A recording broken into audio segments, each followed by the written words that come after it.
Hey, let's talk about the importance of business processes and better staffing. Brian Gillis from Net Results Coaching Company may have the answers you need. Do we need strong systems and procedures to let our people work within? Does our staff really know what we're looking for from them? Will paying attention to the details really save you time and energy? So glad you've come right here to the well for the best aftermarket talk radio that goes beyond your expectations. Not sure how you listen, but the majority of you do listen while you are mobile. Therefore, if you aren't listening on a mobile device, download a free listening app at remarkableresults.biz/subscribe, and there you'll find links to Apple or Google Podcasts, among others. Enjoy the insights while you are on the go. And one of my supporting partners of the podcast is NAPA Pro Image. You know, NAPA Expo has been officially rescheduled February 1st through the 4th, 2021. Las Vegas will be painted blue and gold as Team NAPA puts on the fabulous event planned prior to COVID-19 pandemic. NAPA wants to thank everyone for understanding the event postponement, and they send their well wishes to you and your families. Rest assured, Team NAPA is as energized and invested as ever in NAPA Expo, and we look forward to hosting you in February 2021. Hey, here's a taste of a great interview with Brian Gillis. Is I actually look for things in individuals that you can't teach or train. You cannot teach somebody to care. Hey, Carm here, and we're about to listen to an interview recorded at Vision 2020. Now, that was the last face-to-face conference I attended, and I can't wait to get back in the groove when it's safe for everyone. Hey, did you know that along with my friend Tom Ham, we've started a weekly aftermarket magazine show, something I've always wanted to do. It's a video event. Go to aftermarketweekly.com. Yeah, aftermarketweekly.com and watch the first 6 episodes. Tell me what you think. You now have a weekly magazine video covering topics that are intended to spark your thoughts and create change. Now, speaking of change and excitement, the big feature is a shop tour each week. We broadcast live every Tuesday at noon Eastern. Please join us. In this interview, Brian Gillis is going to talk about systems, phone call etiquette, consistency, staffing criteria, and being a perpetual recruiter. Find the key talking points for this interview with Brian Gillis at remarkableresults.biz/E547. Hey, a warm welcome to Brian Gillis from Net Results. Great background. Can't wait for the audience to hear this. You're my first interview at Vision 2020. Wow, Carm, thank you so much for having me on your show. You've been around the horn a little bit. I have to say that I love your resume, having worked in the automotive aftermarket and the service business for, I think, the majority of your life, right? That's correct. Yes, sir. So we were talking before we started. I said, hey, listen, the industry suffers from a couple of really important things. We're struggling on where we're going to hire good people and how to even, continue to keep them highly motivated and engaged. And it doesn't matter if it's back office, if it's front counter, or if it's tech. The other thing that I find so fascinating is when the guys got processes dialed in, Brian, they are just on fire. Can you help us understand the value and the power of processes in the company?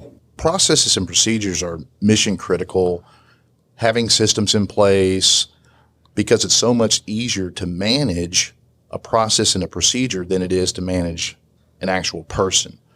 But I feel like regardless of what your processes and your procedures are, the super critical key to being successful is your follow-up.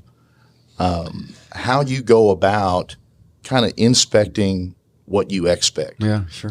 And so that's what I've learned over the years with my experience is it's fantastic, for example, to, let's say you record your incoming phone calls to see how your advisors are answering the phone. Yeah.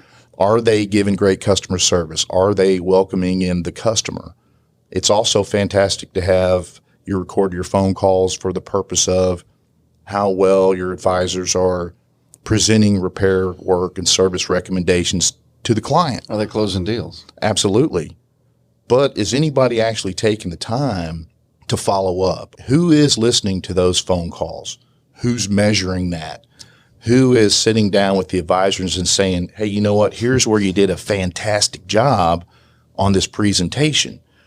Or who is going, well, wait a minute, you missed a critical step in the process and the procedure of how we want you to answer the phone, and here's some, corrective measure to help you to be more successful. No, wait a minute. You're telling me that a shop owner has call recording going on. They check the box, I'm doing this, I feel really good about it, but they don't follow up? That's absolutely correct. That's the key. That's what truly separates very good operators from great operators, is the follow-up.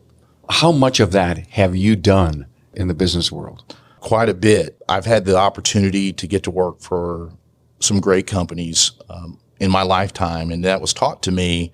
And so really the majority of my life, that's what I spent doing, because I ran multi-unit shops and I couldn't physically be there. Sometimes I was over a repair shop that's in an entire another state from where I lived. Right. I'd have shops in other states. And so the only way I could measure is through follow-up. I can't be there all the time. And so I would have to go and do an inspection. Take me behind the scenes. You've listened to a few phone calls, you've made some notes, and you feel that there's a coaching opportunity for one of your service advisors. Is it the sandwich approach? You did this really good. I think you can improve on this. Keep doing that, right? I mean, give us an opportunity to realize the guys that aren't, and the ladies who aren't listening to the calls, maybe because they're unsure of how to coach that person to the next level.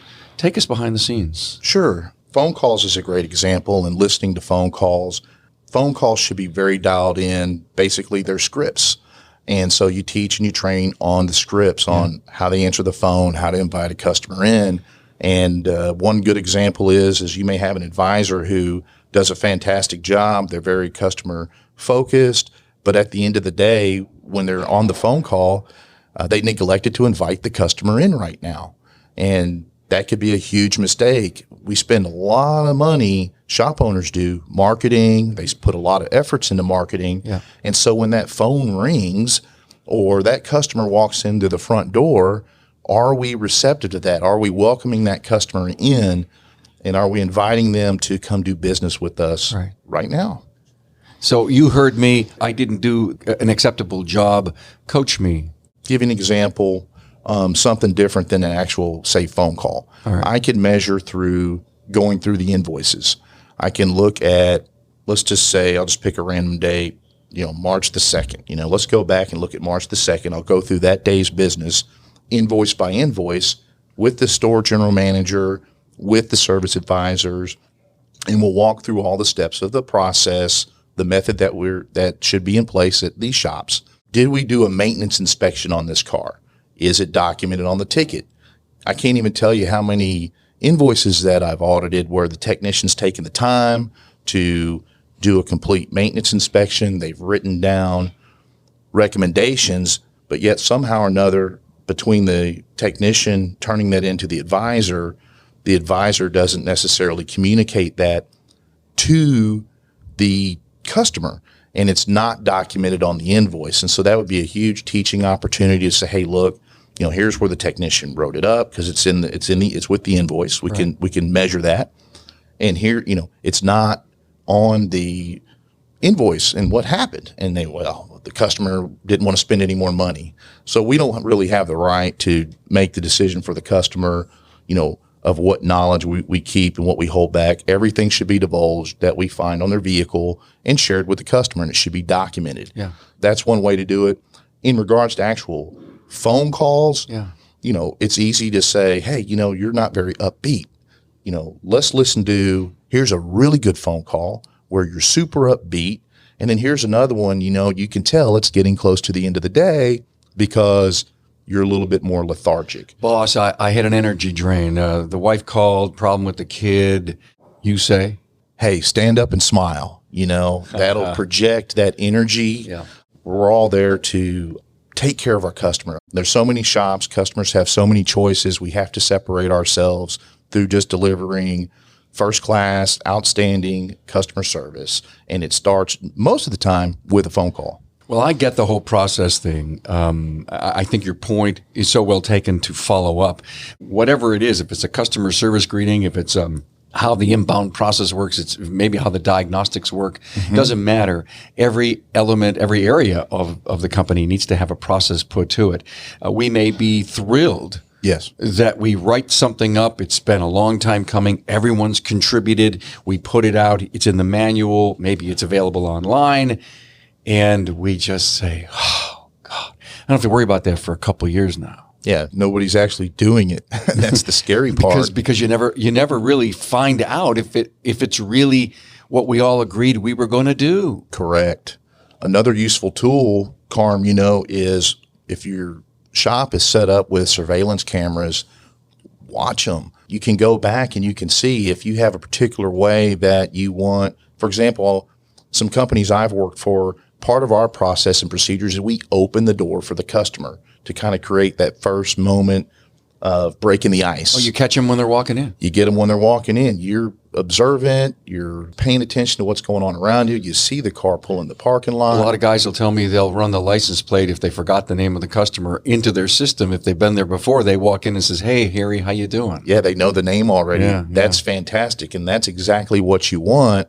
But that's something that you can measure if you watch your cameras from time to time. It's a moment to train, but it's also a moment to recognize. It's a moment to recognize good behavior, because at the end of the day, if you have processes and procedures in place and nobody's watching and telling you, hey, you did a great job there, fantastic, then it will fall off. People will stop doing it because it becomes of the belief that nobody cares. Nobody's looking. Nobody's inspecting. What you just said is that greeting could be my differentiation in the marketplace for exceptional customer service, a great experience.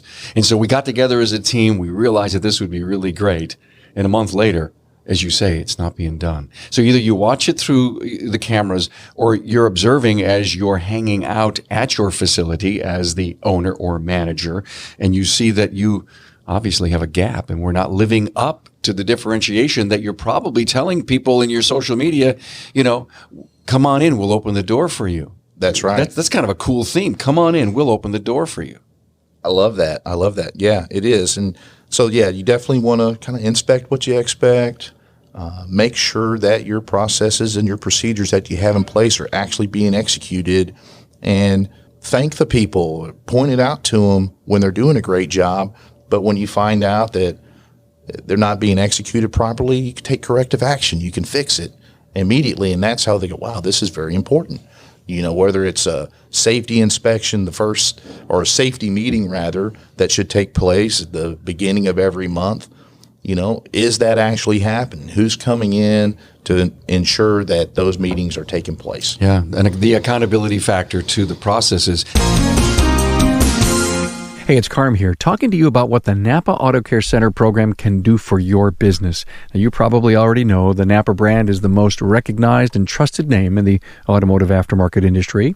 In fact, studies show that 95% of consumers recognize NAPA and associate it with quality parts, service, and technical expertise. So why not complete a Pro Image upgrade and take advantage of that?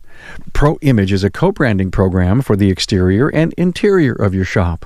On the outside, it includes the NAPA colors and distinctive NAPA signage. While the public may know you as a reliable, locally owned business, a Pro Image upgrade helps set your shop apart from the competition even further.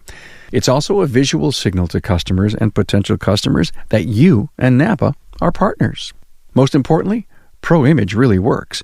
This co-branding opportunity has helped NAPA Auto Care Centers across the country increase their car counts and sales. In fact, those that have completed a Pro Image project enjoy an average 23% sales increase during the first year.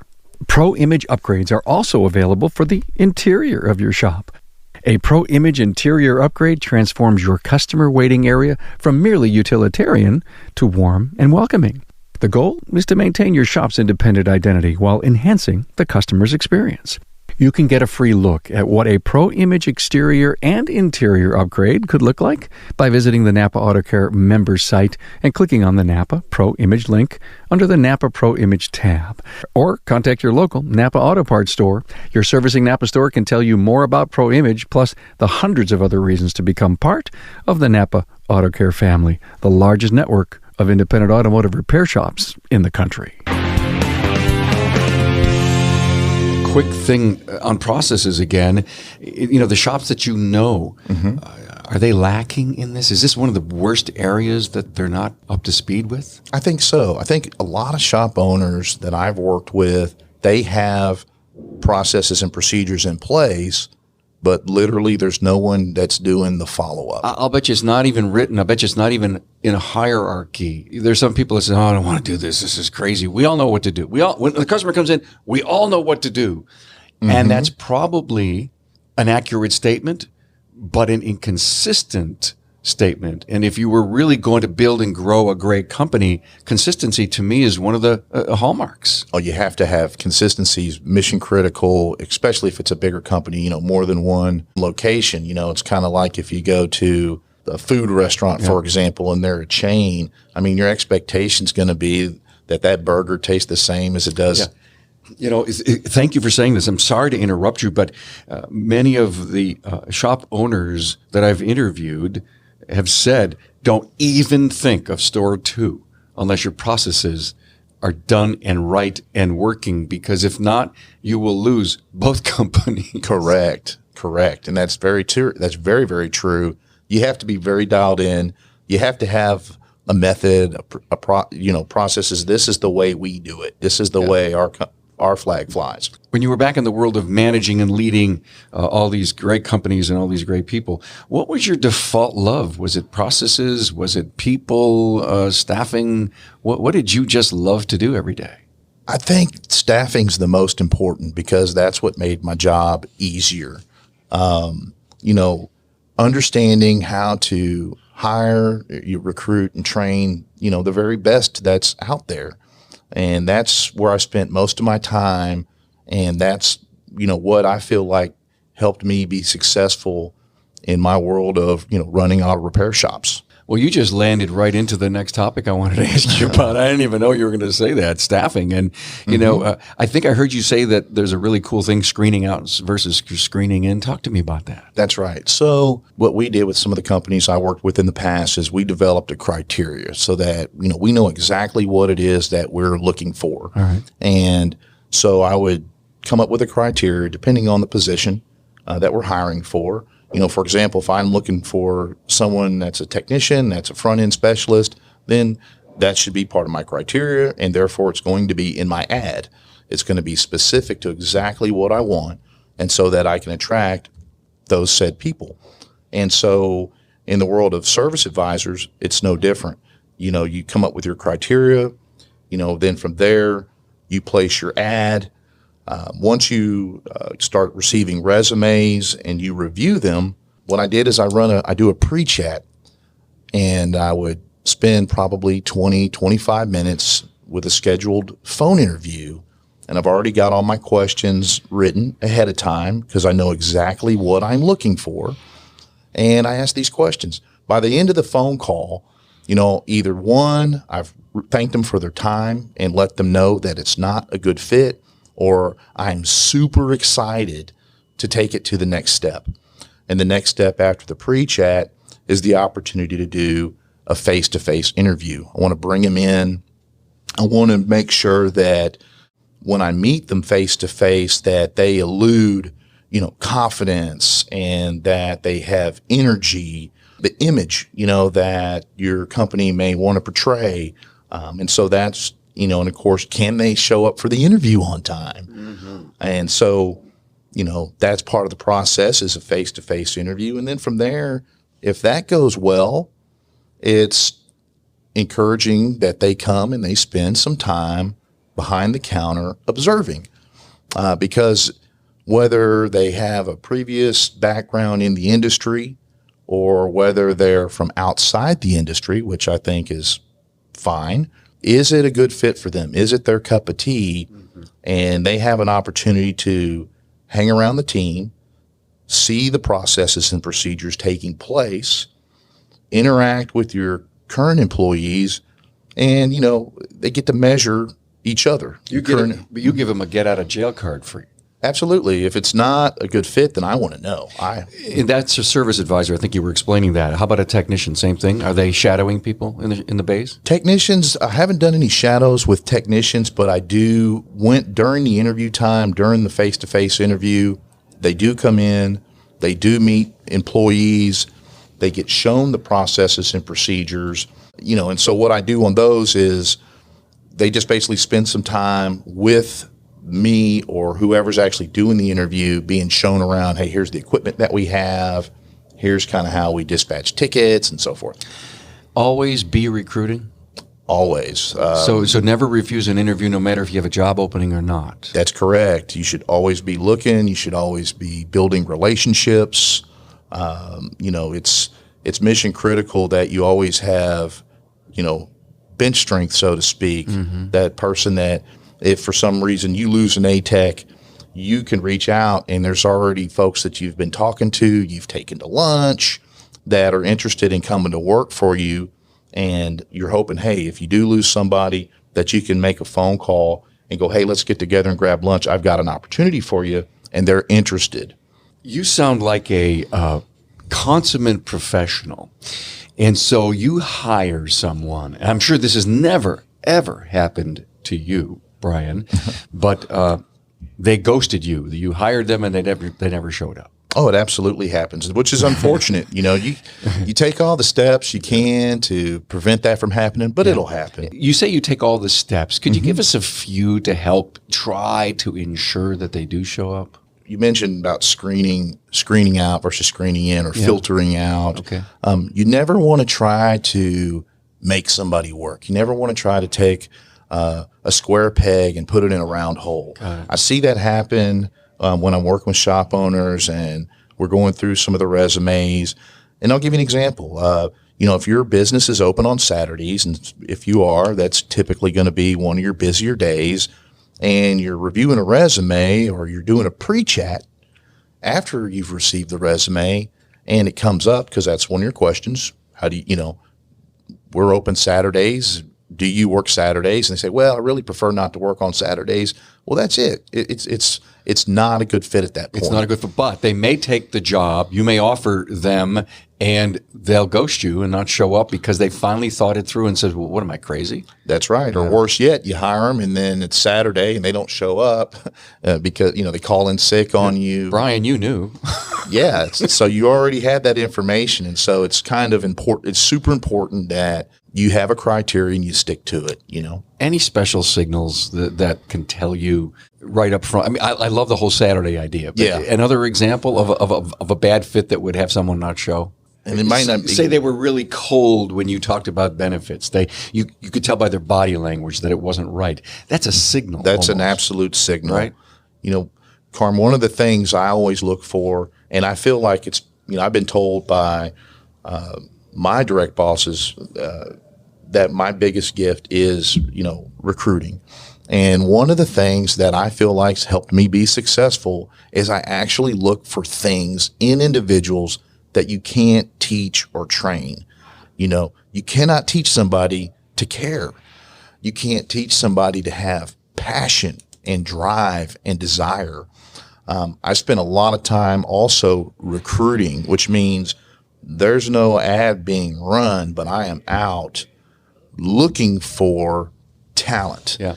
And I don't care if they're selling shoes at the department store. Yeah. You can tell if that person has drive, passion, they care. And if they do, then I'm interested in talking to them about the automotive industry. I want them on my team. Having a background and being in industry is important, but it's not mission critical. Yeah. If you can find somebody that has those characteristics that you can't teach or train, then you're winning right now. The people that you meet, selling shoes behind counters, waitresses, waiters, care, passion, and drive, you see that you are recruiting basically for your counter. Yes. And can an individual who is not from the automotive but came in, brought that talent, spent 2 or 3 years on the counter, learned it, could they become a facility manager? Absolutely. In fact, they can become a shop owner. One of the things I'm pretty super happy about, when I look back over my career is how many people's lives I've had the opportunity to impact. Yeah. That they came in, they were doing something totally different. They never even thought about automotive. And now today they own their own successful auto repair shop. That's super rewarding to me. Yeah. So yes, they can take it to the top. That's just a fascinating perspective that you've wanted to help people with their lives and their careers by, giving them the proper training and then encouraging them, and then happy to see that maybe their dream came true. I have so enjoyed this. You've given us you've confirmed a lot of the things that we talk about on the podcast, but you brought some really good, neat new insight. Now tell me about your new company, UNet Results. Sure. Well, UNet Results is a coaching company. We do service advisor training. We focus on leadership, hiring and recruiting, general manager training. We focus on daily operations, of course, financials and P&Ls, workflow tools, and we do a front counter interactive workshop that's super valuable. Cool. I will make sure we put that in the show notes. So if anyone wants to get a hold of you, Brian Gillis, great talk on processes and staffing, and I love your passion. And I wish you all the great results for your coaching consulting company, man. Thank you so much, and thank you so much for having me on your show.